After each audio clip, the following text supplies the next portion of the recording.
Hay un momento que nadie te avisa que va a llegar. No tiene fecha en el calendario, no viene con anuncio, no aparece en ninguna lista de metas de año nuevo. Simplemente ocurre un día cualquiera, un sábado por la tarde quizás, o un domingo después del culto, cuando te das cuenta de que estás solo, en silencio, sin planes, y estás bien, más que bien, estás entero. Pusiste música que solo tú entiendes. Preparaste tu comida con calma, sin apuro. Abriste la palabra sin obligación, solo por hambre. Caminaste por tu cuarto orando en voz baja y en algún punto dejaste de orar y empezaste a adorar y no había nadie mirando y eso no importó en absoluto. Eso fue real, eso fue tuyo, eso fue suficiente. Y ahí está la revolución silenciosa que pocos detectan. Aprendiste a divertirte solo, aprendiste a hacerte compañía, aprendiste que tu presencia, la tuya, la que Dios habitó, es suficiente para llenar un espacio. Eso parece simple, pero para el mundo que te rodea, eso es un escándalo. Porque el sistema entero fue construido sobre tu necesidad de otros, sobre tu miedo al silencio, sobre tu incomodidad con el vacío. Y cuando alguien sale de esa prisión, cuando alguien aprende a existir pleno sin necesitar audiencia, los que quedaron adentro entran en shock. Este vídeo es para ti, elegido, para el que ya probó ese silencio y no quiere volver atrás. Hay personas en tu vida que nunca lo van a admitir, pero que necesitan que tú los necesites. No es malicia en todos los casos. A veces es inconsciente, pero el patrón es real.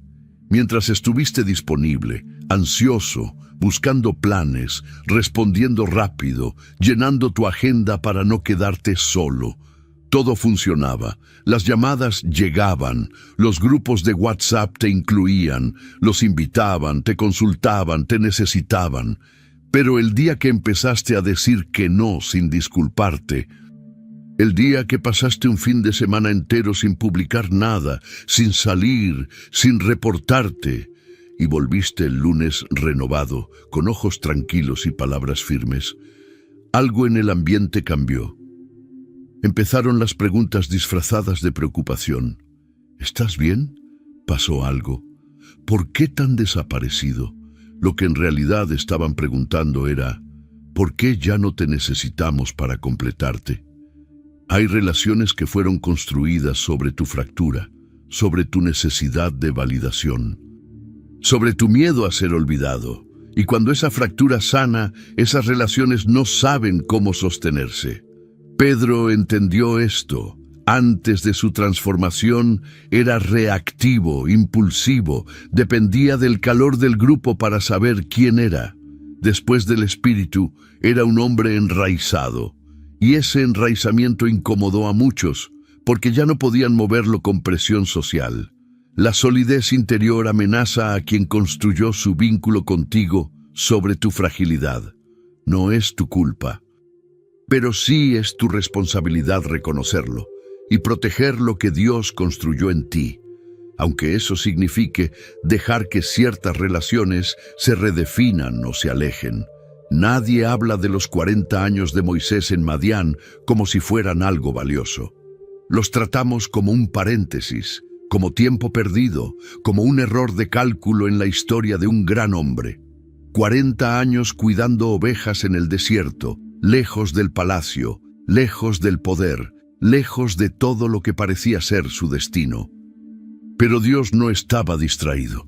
Cada año en ese desierto era una capa de formación que el palacio nunca hubiera podido producir.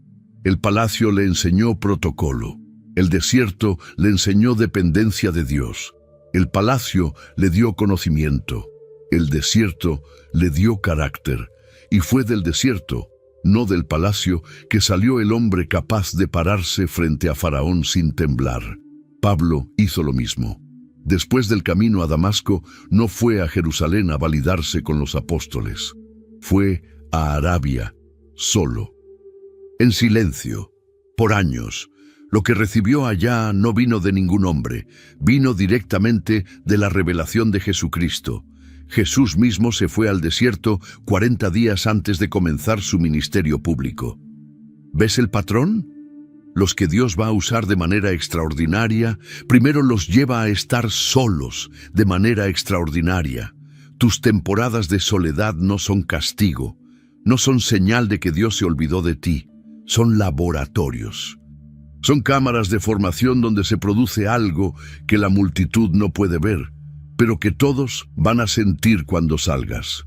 El elegido que aprendió a disfrutar ese proceso, a habitarlo en lugar de huir de él, ya entendió algo que muy pocos entienden.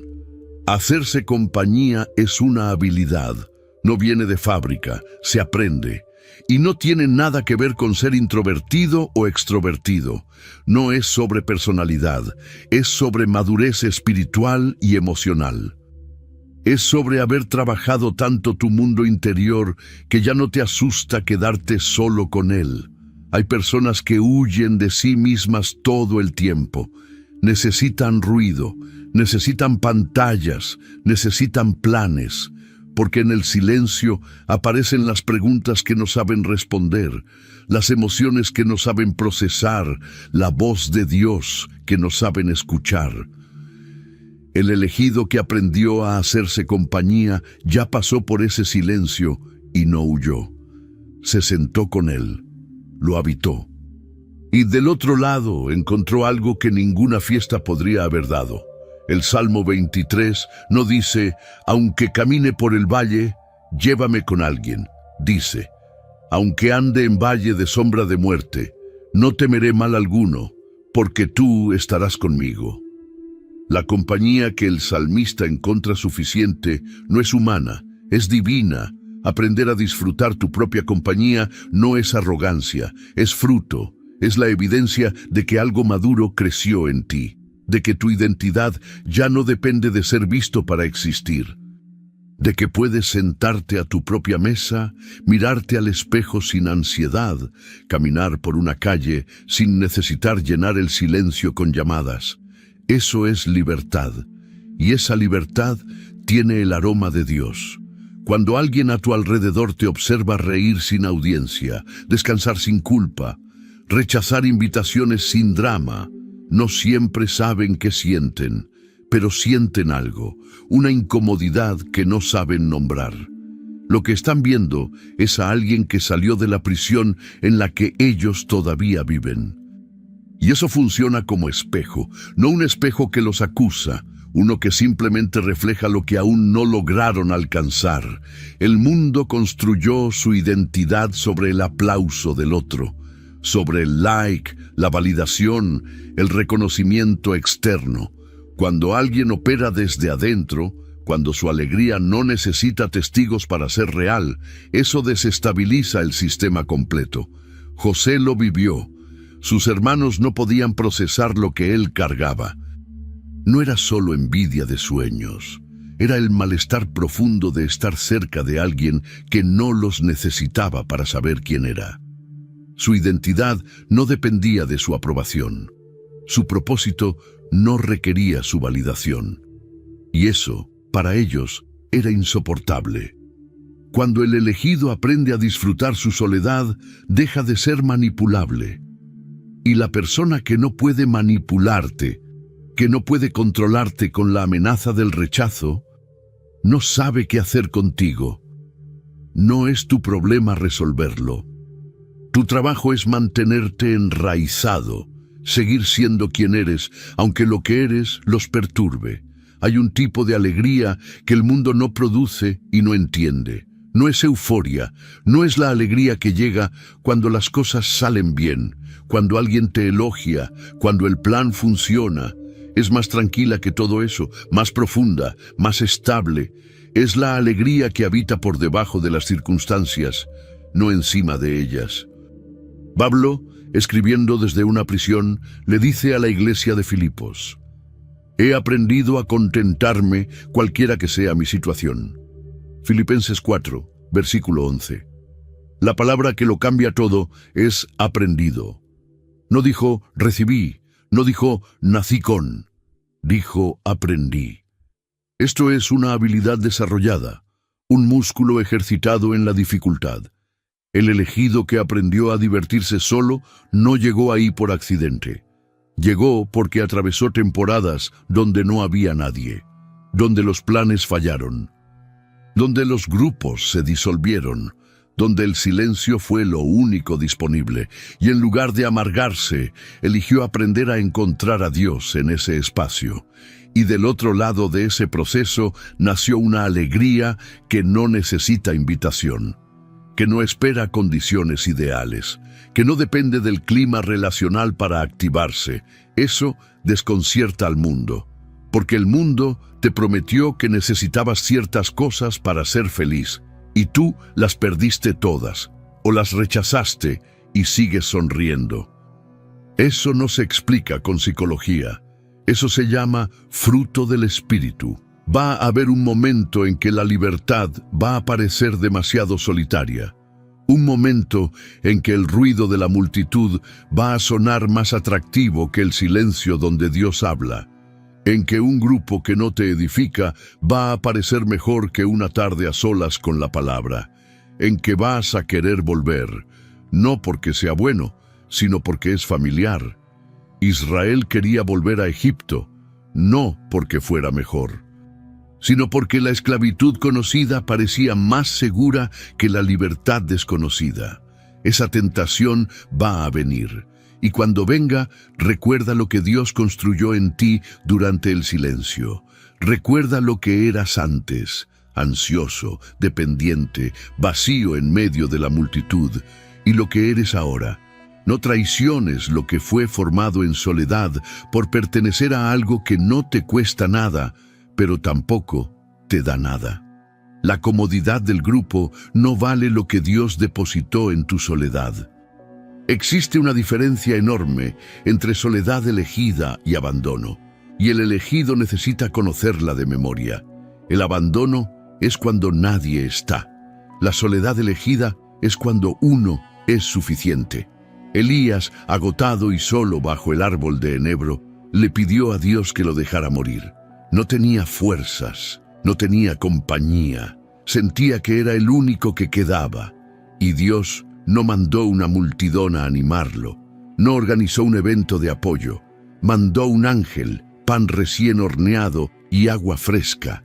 El cuidado fue íntimo, silencioso, suficiente. Levántate y come, porque largo camino te resta. Primera de Reyes 19, versículo 7. No hubo sermón, no hubo reproche, solo provisión.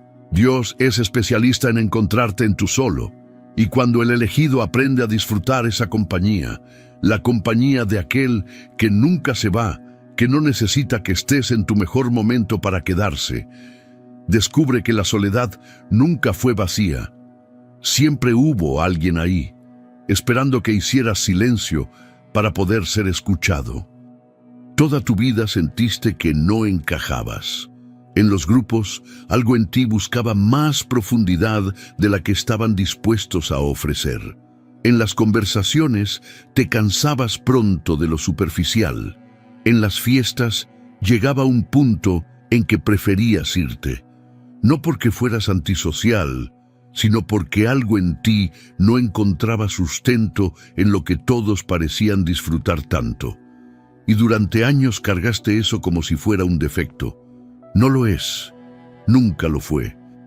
Las almas formadas para profundidad no encuentran satisfacción en lo superficial, no porque sean mejores, sino porque están calibradas diferente, hechas para aguas más hondas. Juan, el discípulo amado, era el más callado de los 12, no el más elocuente, no el más activo, pero fue el que permaneció al pie de la cruz cuando los demás huyeron. La profundidad que lo definía no necesitaba ser ruidosa para ser real. Tú no eres raro, eres escaso. Y lo escaso no busca validación masiva, simplemente existe y su existencia habla por sí sola. La celebración más grande de tu vida no tuvo testigos. Ocurrió en una tarde tranquila, En un cuarto ordenado o en uno caótico, no importa. En una caminata sin destino. En una oración que empezó seria y terminó en risa porque sentiste la presencia de Dios tan real que no pudiste evitarlo. Nadie lo fotografió, ningún story lo capturó, ningún amigo lo validó con un comentario. Y fue la más real de todas. Elegido, protege eso. Protege tu capacidad de celebrar a solas. Es una conquista sagrada. Es la evidencia de que Dios completó algo en ti que el mundo todavía no sabe nombrar, pero que ya siente cuando entra en contacto contigo. Eso no se compra, no se finge, solo se construye en el silencio donde Él habita. Señor, gracias por cada temporada de silencio que usaste para formarnos. Gracias por enseñarnos a encontrar alegría en tu presencia antes de buscarla en los demás. Guarda en nosotros esta libertad que solo tú puedes dar, que jamás cambiemos la profundidad que cultivaste en nosotros por la aceptación superficial de quienes no nos conocen. En el nombre de Jesús. Amén.